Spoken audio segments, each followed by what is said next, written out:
ನಿಮಗ್ ಗೊತ್ತಾ ಗಣೇಶನಿಗೆ ಗರಿಕೆಯನ್ನ ಏನಕ್ಕೆ ಅರ್ಪಿಸ್ತಾರೆ ಅಂತ? ಇದರ ಹಿಂದೆ ಒಂದು ಅದ್ಭುತವಾದ ಕತೆ ಇದೆ. ಒಂದು ಕಾಲದಲ್ಲಿ ಅನಲಾಸುರ ಎಂಬ ಒಬ್ಬ ರಾಕ್ಷಸನಿದ್ದ. ಆತ ತುಂಬಾ ಬಲಶಾಲಿ ಕೂಡ ಆಗಿದ್ದ. ಈತ ಸ್ವರ್ಗದಲ್ಲಿ ಆತಂಕವನ್ನ ಸೃಷ್ಟಿಸಿದನು. ಎಲ್ಲರೂ ಕೂಡ ಭಯ ಪಡುವಂತೆ ಅವನು ದಾಳಿಯನ್ನ ಮಾಡ್ತಿದ್ದ.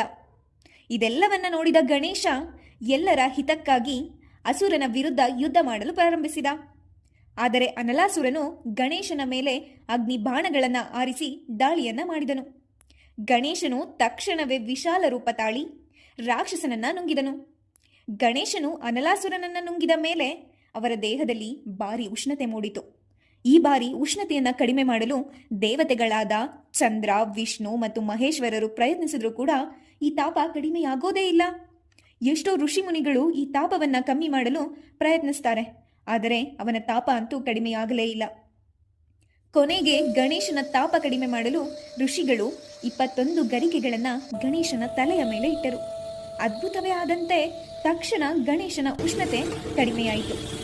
ಗಣೇಶನು ದೇವಮಾನವನಂತೆ ನಗುತ್ತಾ ಹೇಳಿದನು, ಯಾರು ನನಗೆ 21 ಗರಿಕೆಯನ್ನ ಅರ್ಪಿಸುತ್ತಾರೋ ಅವರ ಮೇಲೆ ನನ್ನ ಆಶೀರ್ವಾದ ಸದಾ ಇರುತ್ತದೆ. ಆಗಿನಿಂದಲೇ ಈ ಗರಿಕೆ ಹಾಗೂ ಗಣೇಶನ ಬಂಧ ಜನಪ್ರಿಯವಾಯಿತು. ಪ್ರತಿಯೊಬ್ಬರೂ ಅವನಿಗೆ ಭಕ್ತಿಯಿಂದ ಗರಿಕೆಯನ್ನ ಅರ್ಪಿಸ್ತಾರೆ.